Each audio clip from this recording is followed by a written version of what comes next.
ഞാൻ ഡോക്ടറെ കാണിട്ട് ഒരു കാര്യം ഈ ചോര കൊണ്ട് അയ്യപ്പന്റെ സ്വർണം കട്ടതിനെ മറച്ചു പിടിക്കാമെന്ന് CPM-ഉം പോലീസും സർക്കാരും വ്യാമോഹിക്കണ്ട.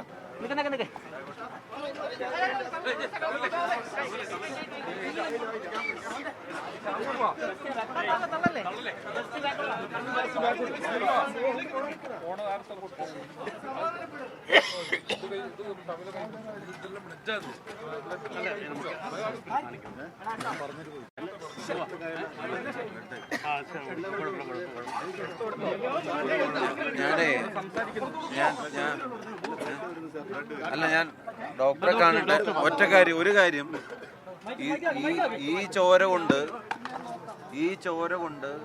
അയ്യപ്പന്റെ സ്വർണം കട്ടതിനെ മറച്ചു പിടിക്കാമെന്ന് CPM-ഉം പോലീസും സർക്കാരും വ്യാമോഹിക്കണ്ട.